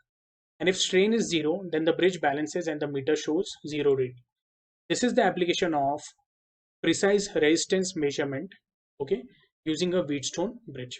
Okay, ये क्या है? तो हम लोग बोलते हैं this is application of what? ध्यान से सुनो, application of resistance measurement. देखो Wheatstone network जो है काय के लिए यूज होता है, उसका एप्लीकेशन क्या है? To measure the resistance. लेकिन to measure the resistance okay, this can be applied for okay measuring the strain also और measuring the stress also. तो ये एप्लीकेशन का एप्लीकेशन हो गया, ये समझ में आ रहा है आपको? इसलिए उन्होंने ये बोला मैं this is the application of precise resistance measurement using a Wheatstone bridge. Precise का मतलब क्या? तो जो चीज आप बार बार रिपीट कर सकते हो। तो यहाँ पे ऐसा होना चाहिए था, this is the application of precise and accurate resistance measurement using a Wheatstone bridge. Okay, तो आई होप आपको पीओ बॉक्स और जो स्ट्रेन मेजरमेंट है, ओके, स्ट्रेन गेज का जो कंसेप्ट है, दोनों अच्छे से समझ में आया हुआ है। ठीक है, यस। अब इसके बाद जो आपका अगला कंसेप्ट है, that is what, potentiometer. Okay, what is potentiometer? मैं आपको एक सिंपल बात बता देता हूँ। पोटेंशियोमीटर जो है, उससे आप कोई भी सेल का ईएमएफ मेजर कर सकते हैं, और भी बहुत सारी उसकी एप्लीकेशंस हैं, लेकिन पोटेंशियोमीटर जो है स्पेसिफिकली हम लोग बोलते हैं, उससे आप ईएमएफ मेजर कर सकते हो। और जो वोल्ट मीटर होता है, उससे आप क्या कर सकते हो ना, you can measure potential difference between two points, लेकिन आप उससे ईएमएफ मेजर नहीं कर सकते। ओके, यस, कैसे? तो ये आगे देखने वाले हैं हम लोग। ओके, और ईएमएफ क्या है, पोटेंशियल डिफरेंस क्या है, ये मैंने आपको एकदम लेक्चर के स्टार्टिंग में बताया था, करंट इलेक्ट्रिसिटी केस में। Okay, yes. Anyway, a voltmeter is a device which is used for measuring a potential difference between 2 points in a circuit. An ideal voltmeter, which does not change the potential difference to be measured, should have infinite resistance so that it does not withdraw any current. Practically, a voltmeter cannot be designed to have an infinite resistance. Potentiometer is one such device which does not draw any current from the circuit. It acts as an ideal voltmeter. It is used for the accurate measurement of potential difference and also EMF. Okay, yes. अभी सबसे पहले हम लोग क्या discuss करेंगे ना, okay, ये जो स्टेटमेंट है, an ideal volt meter which does not change the potential difference should be measured, sorry, to be measured should have infinite resistance so that it does not draw any current. Okay, ये statement का मतलब क्या है, पहले हम लोग ये देख लेंगे। ओके, तो बेसिकली हम लोग क्या करेंगे, सबसे पहले ये जो पार्ट है इसको मैं क्लियर कर देता हूँ। अब एक जो स्टेटमेंट था, पहले हम लोग वो डिस्कस करेंगे। N ideal volt metre, okay, must have infinite resistance. इसका मतलब क्या है और वो क्यों होना चाहिए? तो सबसे पहले हम लोग बोलेंगे कि लेट अस से ये आपका सर्किट है, जैसे बना लेते हैं।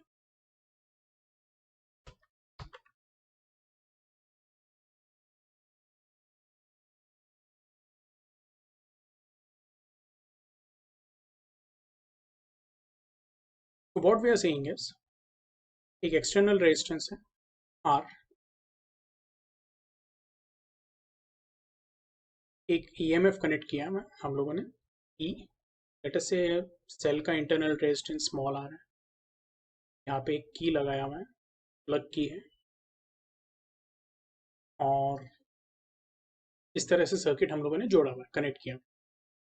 अभी जो रेजिस्टेंस आ रहा है ना, इसके बीच में मैं दो, या इसके अक्रॉस, ओके, यानी इसके एंड्स पे मैं दो पॉइंट कंसीडर करता हूँ, ए and B.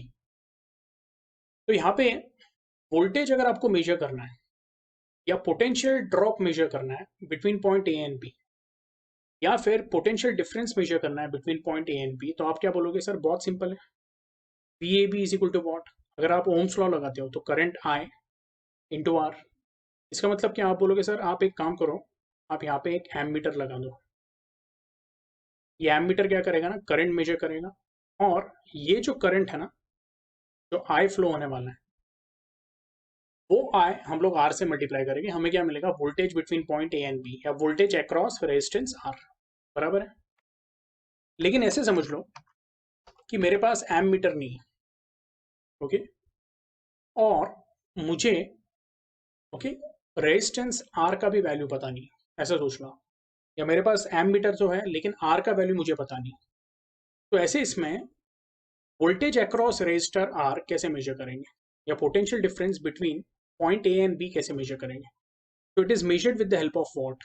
We say with the help of a volt meter, जो इस तरह से कनेक्ट किया जाएगा। ओके, इसको हम लोग बोलते हैं parallel connection, to measure voltage between two points. Okay, volt meter is always connected in parallel, ये क्लियर है? ओके, अब लेट अस से मैं बोलूंगा जो मेन करंट फ्लो हो रहा है वो क्या है? आई है। अब ये जो आई है, ये जंक्शन ए पे क्या हो जाएगा? स्प्लिट हो जाएगा। लेट अस से ये मैं बोलूंगा this is going to be I one, okay, और ये जो होगा, लेट अस से मैं बोलता हूँ it is going to be I2। अब ध्यान से सुनना आप लोगों ने, ठीक है।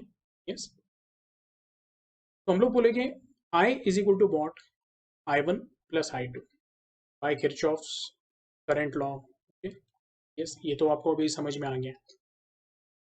अब देखो क्या है ना, कि मैं बोलूंगा कि जब मुझे वोल्टेज मेजर करना है, तो जब मैंने वोल्ट मीटर कनेक्ट नहीं किया था, ध्यान से सुनो, जब वोल्ट मीटर कनेक्ट नहीं किया था, ओके, यानी जब ये पार्ट नहीं था, तो पूरा का पूरा जो करंट आय है ना, वो रेजिस्टेंस आर में से जा रहा था। मैं क्या बोल रहा हूँ, समझ में आ रहा है आपको? यानी जो एक्चुअल वोल्टेज VAB है, that is equal to what, I into are.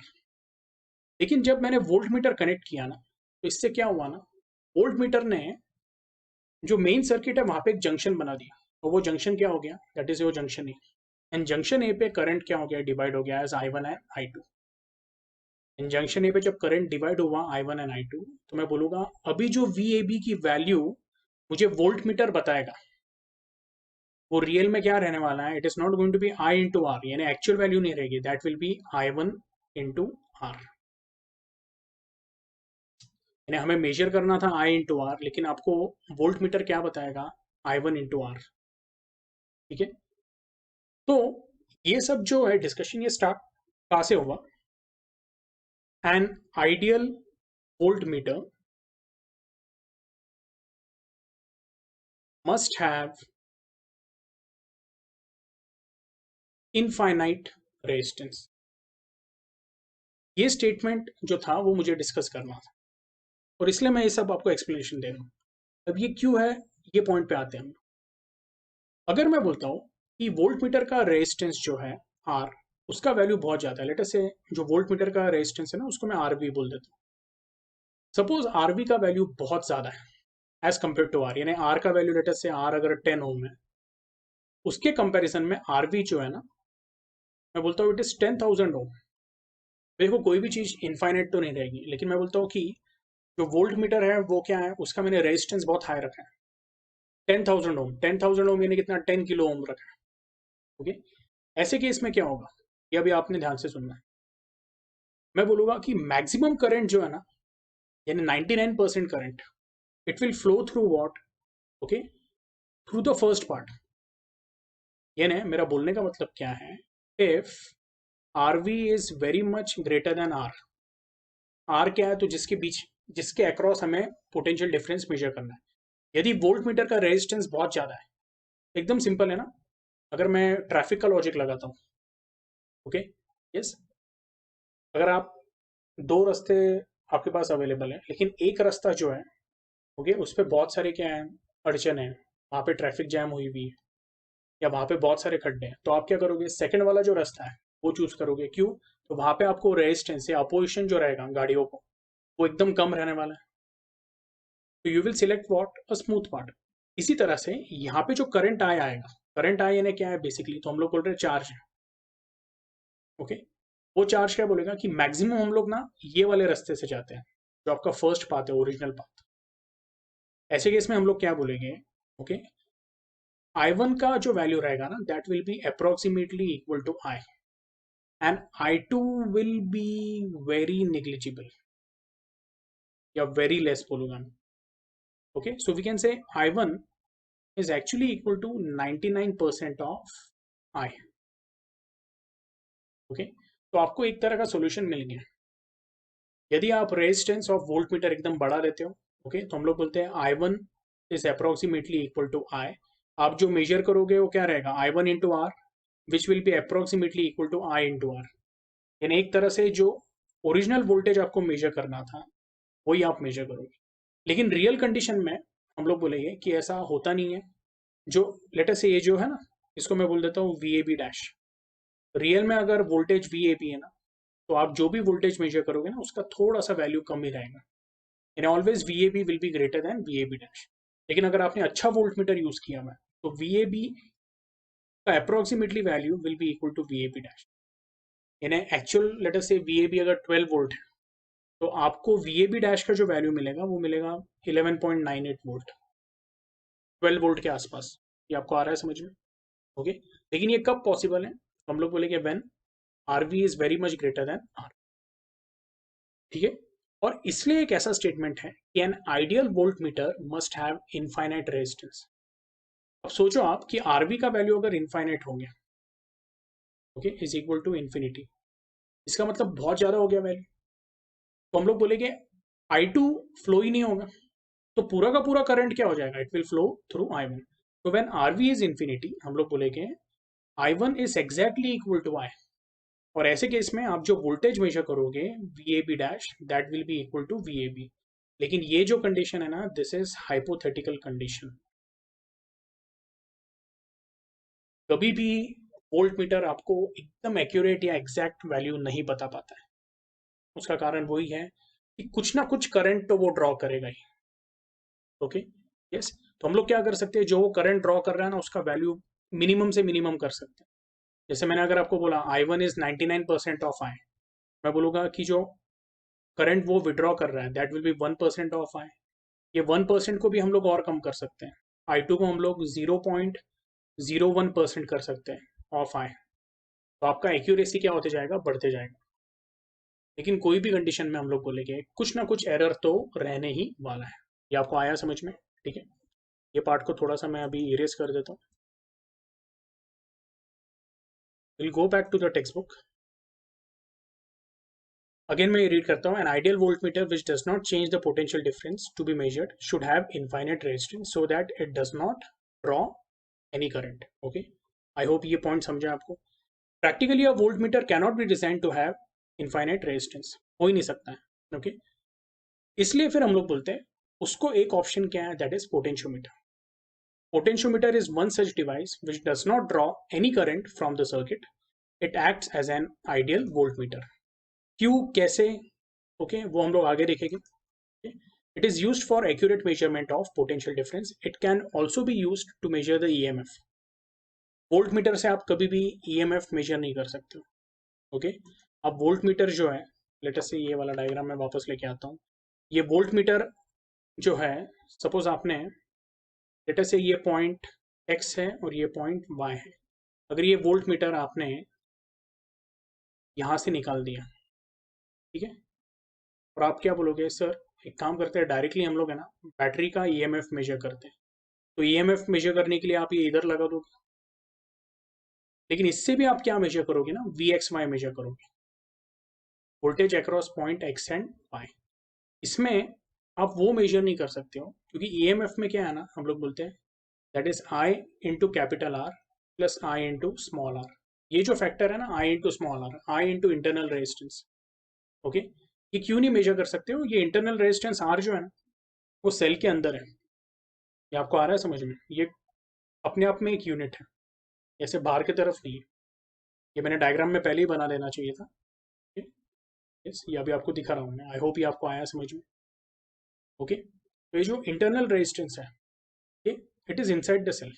तो जब भी आप ओके एकदम बैटरी को भी कनेक्ट करके लगाते हो वोल्ट मीटर के दो टर्मिनल, तो भी आप हमेशा क्या मेजर करोगे ना, टर्मिनल पोटेंशियल डिफरेंस मेजर करोगे। You can not measure what, EMF. ठीक है, ये क्लियर है आप लोग? So first of all let us understand the principle of potentiometer. ठीक है, यस। अब उसके लिए एक डायग्राम दिया हुआ है।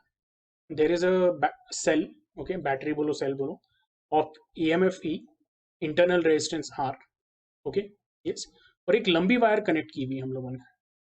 Okay, yes. ये जो वायर है ना, मैं बोलूंगा कि ए से लेके बी तक इसको शायद कैपिटल एल बोला हुआ है, और ए से लेके सी तक इसको स्मॉल एल बोला हुआ है। ठीक है, यस। तो हम लोग क्या बोलेंगे, a potentiometer consist of a long wire A B of length L and resistance R having a uniform cross sectional area A।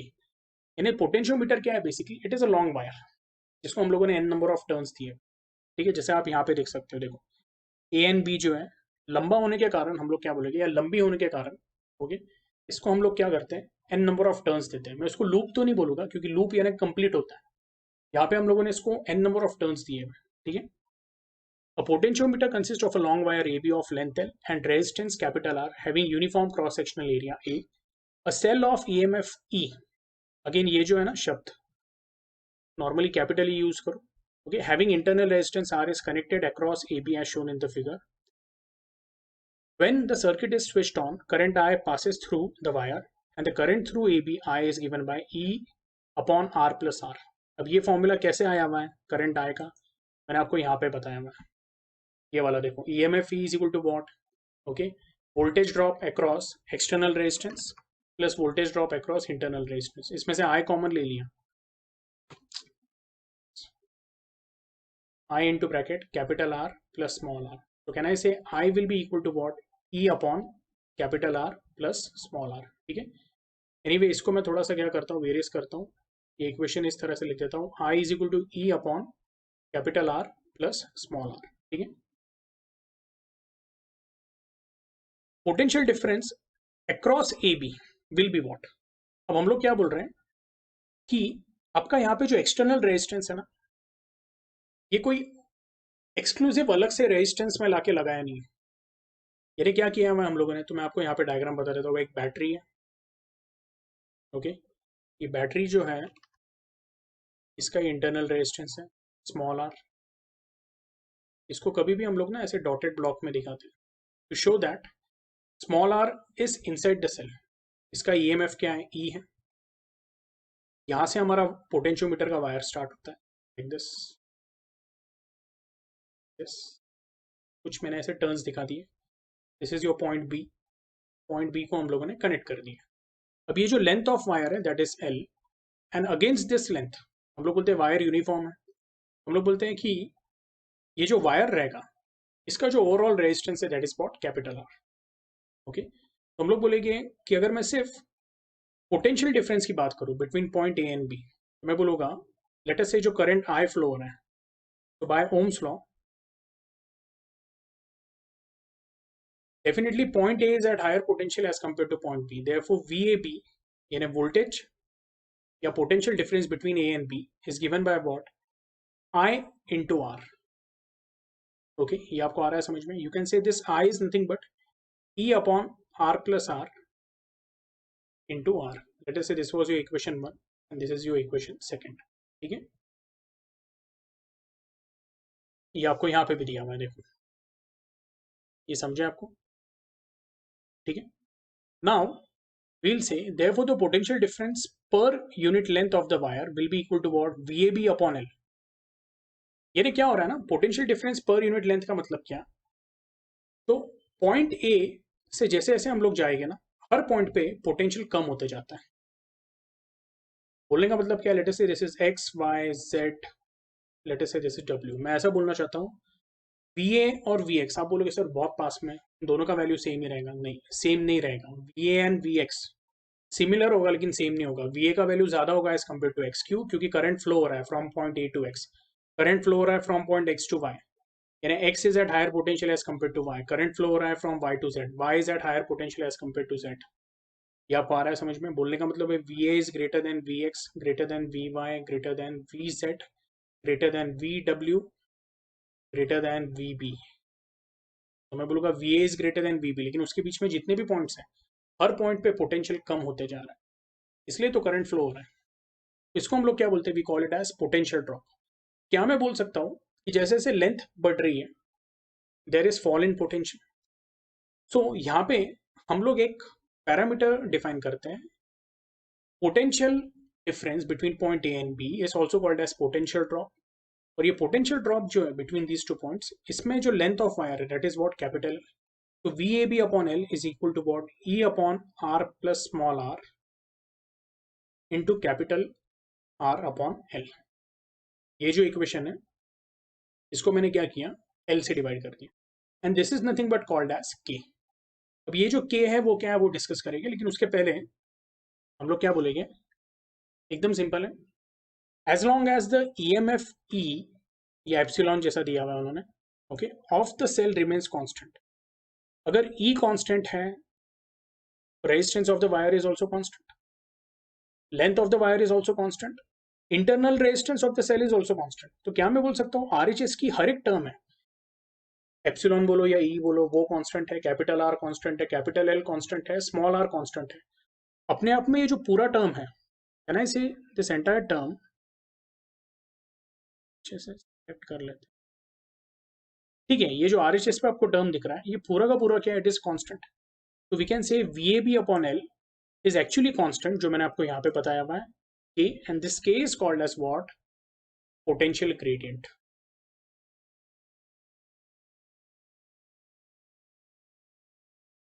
यानी potential drop per unit length या fall in potential per unit length. Okay, that is called as K. Okay, potential gradient can be defined as potential difference per unit length of the wire.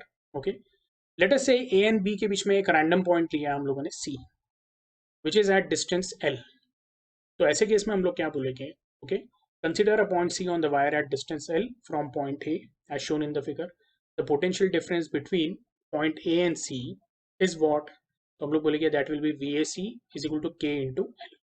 इसका मतलब क्या है वो भी मैं आपको बता देता हूँ। Okay, if VAB upon L, if VAB upon L is equal to what, K, तो अगर मैं यहाँ पे एक रैंडम पॉइंट लेता हूँ C, सच दैट AC का जो लेंथ है इट इज स्मॉल l, मैं बोलूँगा कि VAC अपॉन स्मॉल l, अगर आप VAC मेजर करोगे और स्मॉल l मेजर करोगे, इसका भी जो रेशियो आएगा वो क्या आएगा, that will come as K। So can I say VAC is equal to what? It is K times L। यानी जितना आप लेंथ ऑफ वायर आगे जाते जाओगे, द फॉल इन पोटेंशियल या पोटेंशियल डिफरेंस क्या रहेगा, ज्यादा रहेगा। ओके, यस, एंड इसका जो रेशियो है that is called as what, potential gradient. ठीक है, यस, आई होप आपको ये समझा है। ओके, तो ये पार्ट थोड़ा आप लोगों ने पढ़ लेना है। ठीक है, यस, तो अभी, यस, अभी हम लोगों ने पोटेंशियोमीटर प्रिंसिपल तो देख लिया है।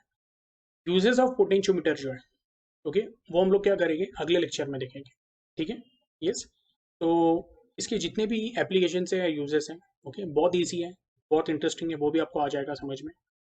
यस, और अभी तक मैंने जो भी सिखाया हुआ है, अगर आपको इसमें कोई भी डाउट आता है या कुछ भी क्वेरी आती है, ओके, तो प्लीज़ आपने मुझे क्या करना है, व्हाट्सएप पे, आप ग्रुप पे भी पूछ सकते हो, लेकिन मेरा एक सजेशन है, ग्रुप पे पूछने से अच्छा आप पर्सनली मुझे मैसेज करो या आपने कॉल भी किया तो भी चलेगा, मैं आपके सब क्वेरीज क्या करूँगा, क्लियर करूँगा। ठीक है, आज के लिए हम लोग क्या करते हैं, यहाँ पे ही स्टॉप करते हैं।